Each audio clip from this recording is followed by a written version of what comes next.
Evangelho, sexta-feira da segunda semana do tempo da Quaresma. O Senhor esteja convosco, Ele está no meio de nós. Proclamação do Evangelho de Jesus Cristo, segundo São Mateus. Glória a vós, Senhor. Naquele tempo, dirigindo-se Jesus aos chefes dos sacerdotes e aos anciãos do povo, disse-lhes: Escutai esta outra parábola. Certo proprietário plantou uma vinha, pôs uma cerca em volta, fez nela um lagar para esmagar as uvas e construiu uma torre de guarda. Depois arrendou-a a vinhateiros e viajou para o estrangeiro. Quando chegou o tempo da colheita, o proprietário mandou seus empregados aos vinhateiros para receber seus frutos. Os vinhateiros, porém, agarraram os empregados, espancaram a um, mataram a outro e ao terceiro apedrejaram. O proprietário mandou de novo outros empregados em maior número do que os primeiros, mas eles os trataram da mesma forma. Finalmente o proprietário enviou-lhes o seu filho pensando: ao meu filho eles vão respeitar. Os vinhateiros, porém, ao verem o filho, disseram entre si: este é o herdeiro. Vinde, vamos matá-lo e tomar posse da sua herança. Então agarraram o filho, jogaram-no para fora da vinha e o mataram. Pois bem, quando o dono da vinha voltar, o que fará com esses vinhateiros? Os sumos sacerdotes e os anciãos do povo responderam: com certeza mandará matar de modo violento esses perversos e arrendará a vinha a outros vinhateiros, que lhe entregarão os frutos no tempo certo. Então Jesus lhes disse: vós nunca lestes nas Escrituras a pedra que os construtores rejeitaram, tornou-se a pedra angular? Isto foi feito pelo Senhor e é maravilhoso aos nossos olhos. Por isso eu vos digo: o reino de Deus vos será tirado e será entregue a um povo que produzirá frutos. Os sumos sacerdotes e fariseus ouviram as parábolas de Jesus e compreenderam que estava falando deles. Procuraram prendê-lo, mas ficaram com medo das multidões, pois elas consideravam Jesus um profeta. Palavra da salvação. Glória a vós, Senhor. Sexta-feira da segunda semana do tempo da Quaresma, em nome do Pai, do Filho e do Espírito Santo. Amém. Queridos irmãos e irmãs, estamos hoje no 21º capítulo do Evangelho de São Mateus. Jesus já entrou na cidade de Jerusalém e está no templo ensinando a multidão através de parábolas. E hoje ouvimos a conclusão do 21º capítulo, a segunda parábola, a parábola dos vinhateiros homicidas. Jesus começa a parábola dizendo: dirigindo-se aos chefes dos sacerdotes e aos anciãos do povo, disse-lhes: escutai ainda uma outra parábola. Então, nesse momento, Jesus dirige a sua atenção para os anciãos e os chefes dos sacerdotes. Aqui temos um elemento delicado e importante na narrativa de Mateus. Jesus está profetizando sobre os filhos de Israel. Como assim, Padre? São exatamente aqueles que estão, como vimos outro dia o Senhor falar, sentados sobre a cátedra de Moisés. Aqueles que foram investidos de autoridade para ensinarem a verdade, para ensinarem o conteúdo da tradição revelada pelo Senhor. Deus não tirou deles a investidura que concedeu. Mas eles, conhecendo a verdade, não a escolhem. Isso é muito grave. Em um primeiro momento, poderíamos pensar que a parábola fosse um grande ato de repúdio de Jesus em relação a esses personagens, mas se o Senhor veio para salvar e não perder as almas, essa parábola se torna para eles um grande chamado de amor à conversão. Agora, como falávamos em outro momento das nossas meditações, Diante de um afastamento tão grande da verdade, diante de um abandono tão grande do compromisso com Deus, somente uma admoestação, uma advertência à altura poderá chamar o outro de volta para a vida. Então a dureza do falar de Jesus, ela é proporcional à distância que aqueles corações admitiram em relação a Deus.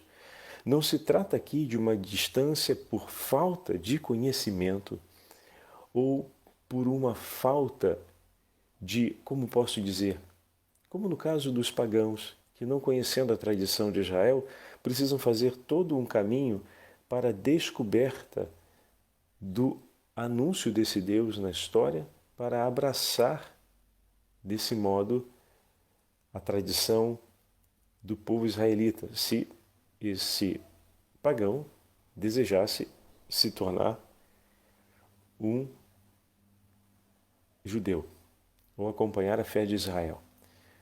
Para nós cristãos, se uma pessoa não é cristã, não conhece o Evangelho, quando anunciado o nome de Jesus para ela, através da primeira pregação, da pregação querigmática, aquela pessoa, ao acolher o nome do Senhor, começa a se preparar, ao acolher o anúncio da fé, o anúncio da salvação, começa a se preparar paulatinamente para receber o batismo, que é o sacramento que nos leva para dentro da família dos filhos de Deus, que nos une, como sabemos, a Cristo de maneira indelével, que não se apagará jamais, uma união que permanecerá por toda a eternidade. Recebemos a unção do próprio Senhor no dia do nosso batismo. Então, Jesus não está falando para pessoas que estão começando a conhecer a fé anunciada pelo Senhor no Evangelho. Dei esses dois exemplos para deixar isso claro.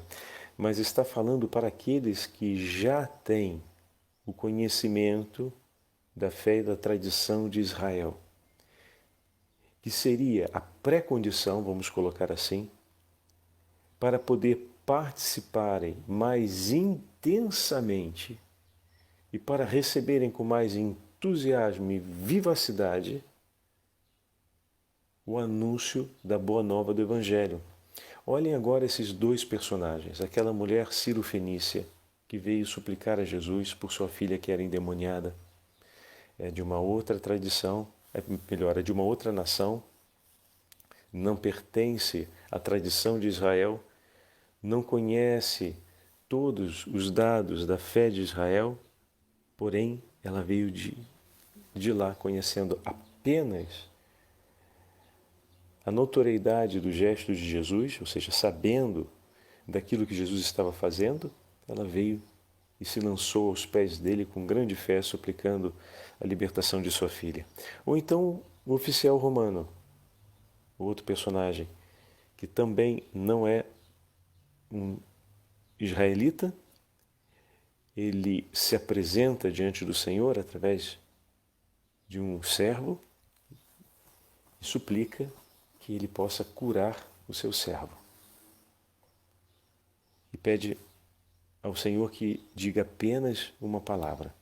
Então ambos não têm, digamos assim, o compromisso em seguir a tradição de Israel, porque não são judeus. Porém, ambos têm uma sensibilidade e uma disposição interior para poder acolher a fé, para poder acolher a boa nova do Evangelho. E o Senhor concedeu a eles o dom da fé. E eles, com o pouco que receberam, as informações a respeito da notoriedade de Jesus, talvez o oficial romano tenha sido mais informado ainda sobre os gestos de Jesus e sobre os atos de Jesus, até porque se trata de um oficial que deve cuidar da ordem pública daquela região. Ambos, com tão pouco, foram ao encontro do Senhor. Com tão pouco, professaram a sua fé no Senhor. Com tão pouco, entregaram tudo o que tinham para Jesus e esperaram de Jesus o necessário para suas vidas. Se olhamos agora aquele outro personagem que também acompanhamos com bastante atenção, ele é da casa de Israel. Aquele leproso que vem caminhando e se lança aos pés de Jesus e diz: Senhor, se queres, tens o poder de me curar. Que maravilha! Mas aqui estamos diante dos notáveis de Israel, daqueles que receberam formação de longa duração, que receberam instruções, que foram preparados por anos para legislar, orientar e ensinar o povo eleito de Deus a amar a Deus sobre todas as coisas e a viver os mandamentos. Eles são os mais indiferentes ao anúncio de Jesus, pois tendo muito mais recursos do que os outros para conhecer a verdade, conhecendo-a, não escolheram. A mulher cirofenícia, oficial romano, conheciam tão pouco da história da verdade revelada ao longo do tempo, através do povo de Israel, e logo abraçaram, mas eles que tanto receberam,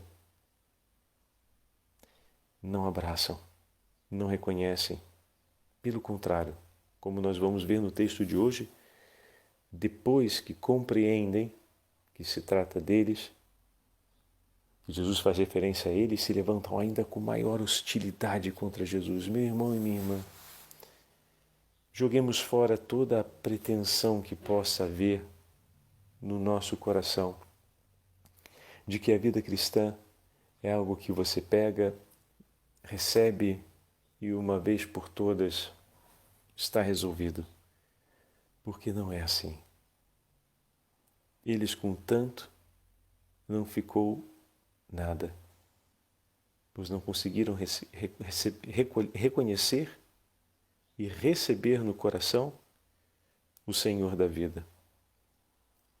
O reconheceram, mas o rejeitaram. Se você olha com atenção, se olhamos com atenção a parábola de hoje, os vinheteiros falam com propriedade. Eis aí o filho,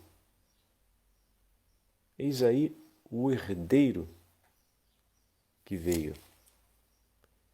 Com consciência de quem tinham diante de si, se levantaram contra ele para matá-lo. É trágico, é bruto, né? Como uma alma pode chegar a esse ponto de oposição a Deus? Mas vejam, meus irmãos, Jesus está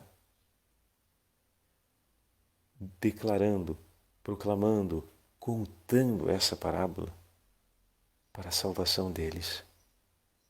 Que amor é esse do Senhor por nós?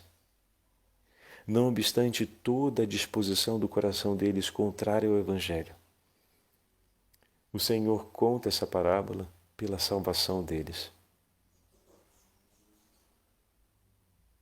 Com que amor o Senhor não olha a cada um de nós? Como podemos dizer que existe essa ou aquela alma, que Deus não se importa mais com ela? Oh, meu Senhor, com que amor e delicadeza olha a todos. De fato, Jesus está separando eles do meio da multidão para falar-lhes diretamente e chamá-los à responsabilidade daquilo que estão escolhendo para si e que estão praticando. E desse modo, Jesus anuncia a eles um tempo de conversão. As portas da sua paixão, morte e ressurreição os chama duramente à conversão. Mas ao mesmo tempo, o gesto de Jesus, como já falamos em alguma outra meditação, estabelece um ato de justiça, porque eles que deveriam, como ouvimos esses dias o próprio Senhor falar, ouçam o que eles digam, mas o exemplo que eles dão não deve ser copiado. Então, de certa forma, Jesus está agora instruindo o povo que ali está na direção correta, ou seja, a retomarem a memória dos profetas, a retomarem a memória do amor de Deus Pai que propõe continuamente a reconciliação para que permaneçam na vida, Em outras palavras, seguindo o evangelho que meditamos outro dia, Jesus está dando a direção do exemplo a ser seguido. Veja como os vinhateiros tratam cada um daqueles que o proprietário da vinha lhes envia. Antes de mais nada, trata-se de um ato de injustiça, porque é justo e de direito que o proprietário receba aquilo que lhe pertence. E essa é uma imagem muito significativa da nossa relação com Deus. O ato de amor a Deus é um ato de justiça, dar a Deus o que lhe é devido, como resposta de ação de graças a tudo o que Ele tem feito em nosso favor, como já falamos várias vezes. Mas isso é negado.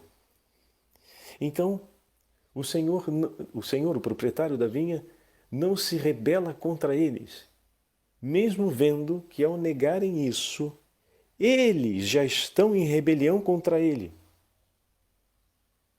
Deus não se enfurece contra o homem pecador, mas sente por ele compaixão e misericórdia. Olha que belo. Então ele envia mais empregados. Porque enviando mais empregados, talvez eles escutem e entendam que a intenção do Senhor não é estabelecer, a intenção do proprietário não é estabelecer contra eles uma guerra, mas é de chamá-los à responsabilidade do dever. E eles então se levantam com ainda maior fúria contra esses empregados e já começam a desferir contra eles atos de impiedade. E nós falávamos da impiedade nesses dias, né? Não só odeiam o proprietário, mas odeiam tudo aquilo que é amado ou estimado por esse proprietário. Os empregados que vêm em nome dele, cumprem um papel que é dele, representam a sua presença. Assim como falávamos outro dia, que os anjos infernais se levantam contra os homens por causa do ódio contra Deus, porque sabem o quanto Deus nos ama. E sabem, como disse outro dia o beato Charles de Foucault, com que sangue fomos ungidos. Então todo ódio contra Deus acaba se tornando perseguição para a perdição das almas, para que as almas o abandonem e vivam em desgraça, vivam fora da graça do Senhor e terminem com o mesmo destino que eles tiveram, odiando a Deus. Por isso falávamos ontem que não existe esse espaço de meio. Se a gente dá uma trégua no amor a Deus, se a gente dá uma trégua na nossa vida de oração, se a gente dá uma trégua e abandona, não vamos ficar num hiato de indiferença. A tendência será sempre que sejamos impelidos na direção do ódio e da hostilidade contra Deus. E a única forma de não terminarmos ali é acolhendo o chamado à conversão. E bendito seja Deus por essa quaresma, bendito seja Deus por essa segunda semana da quaresma que estamos fazendo juntos, porque são tantos e tão delicados os chamados de conversão que o Senhor tem feito para a gente, para o nosso coração. E como vimos, os vinheteiros se levantam com ainda maior furor e ódio contra aqueles empregados e finalmente começam também a matá-los. E por fim, o proprietário da vinha diz: bom, enviarei meu filho, agora eles vão me respeitar. Então vamos lá, como se não merecesse respeito? Não. Eles já deveriam ter respeitado desde o primeiro momento. Então já existe um ato de injustiça. Diante dessa injustiça, que merece o ato de respeito reparador, o Senhor envia mais, o proprietário envia mais empregados. E esses empregados representam o seu nome e deveriam chamar esses vinhateiros a voltar à justiça. E eles escolhem agravar pelo caminho da impiedade. Então precisa ainda mais de atos de reparação, porque agora não apenas a injustiça, mas a impiedade que se abateu sobre pessoas inocentes que pagaram um preço por isso. E não parou por aí. Agravou-se ainda mais quando, enviando o seu filho, que poderia, ouvindo o apelo de perdão deles e o pedido de reparação dos danos, poderia recebê-lo, esses se levantam com tamanho ódio contra o filho, que o agarram e o matam. E dessa forma selam a completa hostilidade contra o proprietário da vinha, mas também selam a ruptura na participação da herança. Eles queriam usurpar a herança, quando a vinda do filho poderia lhes oferecer a reparação necessária, o perdão necessário para a impiedade e a injustiça praticada. Mas eles não reconhecem o filho, não pedem o perdão e tentam usurpar a sua herança, ou seja, de declarar por eles mesmos a altura do próprio proprietário, que eles agora é que são senhor de tudo. E ali abrem uma franca inimizade contra Deus. Olha que ponto chegam. No caso contra o proprietário, se a gente olha agora na leitura espiritual, olha que ponto se chega. Uma franca hostilidade onde não há mais nenhum tipo de aparência, mas tudo está claro. Nós não queremos. O que faz o proprietário? O proprietário continua sendo proprietário, quer queiram, quer não queiram. Continua sendo o senhor de todas as coisas, quer queiram, quer não queiram.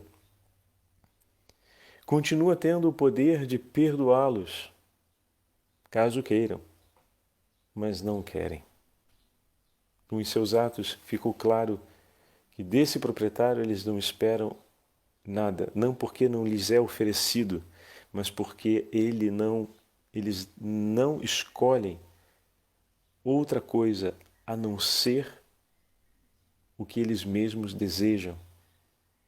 E criam uma verdade que só serve para eles, porque a parábola deixa clara que o proprietário não perdeu o seu poder, não perdeu a sua força, não perdeu a sua autoridade, não se tornou despossuído daquela terra. Ele que continua sendo quem ele é, como Deus continua sendo Deus. Se levanta então contra eles e os destrói. Vamos pegar aqui o texto. O que fará? Com certeza mandará matar de modo violento esses perversos e arrendará a vinha a outros vinhateiros, que lhe entregarão os frutos no tempo certo. Então eles próprios reconhecem essa autoridade soberana, que por fim é a autoridade soberana do próprio Deus. Peçamos, queridos irmãos e irmãs, ao Senhor que nos dê a graça de vivermos uma autêntica conversão, dia após dia. Agradeçamos ao Senhor hoje, é o dia em que meditamos sobre a cruz de nosso Senhor, somos chamados à oração da Via Sacra. Vamos agradecer na Via Sacra de hoje dizendo: meu Jesus, obrigado, porque tens as tuas mãos estendidas, porque um rio de misericórdia parte do seu coração e vem ao nosso encontro e se derrama por nós. Quem tiver a possibilidade de fazer a Via Sacra da Divina Misericórdia vai poder ouvir essas palavras. E vem em nosso favor, meu Senhor, bendito seja o teu santo nome, e que esse rio de misericórdia jorre abundantemente sobre a face da terra, e que possa essa água bendita da sua infinita misericórdia trazer vida a tantas terras ressecadas pela impiedade e pela injustiça. Tende misericórdia, Senhor, pois o teu coração não se alegra com a morte do pecador, mas que ele se converta e viva. E ofereçamos hoje essa Santa Via Sacra pela conversão de todos os pecadores. de todas aquelas pessoas, especialmente os nossos líderes religiosos, aqueles que estão com a responsabilidade de ensinar e de conduzir, e quando digo não me refiro aos bispos, aos padres, mas a todos aqueles que realizam o cuidado pastoral, os nossos coordenadores de pastorais, os nossos responsáveis arquidiocesanos, aqueles que acompanham a nossa vida paroquial e que realizam, que colaboram, seja como catequistas de adultos, sejam como catequistas da pastoral familiar, enfim, todos aqueles que foram de alguma forma investidos de uma autoridade para ensinarem a boa nova do Evangelho, que consigam viver uma autêntica e profunda experiência de conversão. Supliquemos por nós e por todos esses, para que vivam uma autêntica e profunda experiência de conversão, de maneira que testemunhem a alegria de estarem unidos a Cristo. O Senhor vem ao nosso encontro, abre o seu coração por nós e nos dá a sua paz, nos reconcilia com Ele. Peçamos a intercessão da Virgem Santíssima.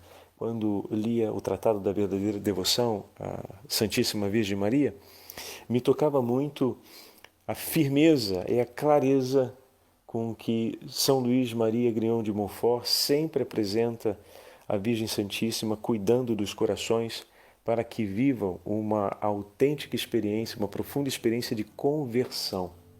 O devoto da Virgem Maria é aquele que passou por uma comprometida estrada de conversão, que realmente viveu a experiência da conversão, e a Santíssima Virgem Maria zela por ele para que essa experiência permaneça por toda a sua vida.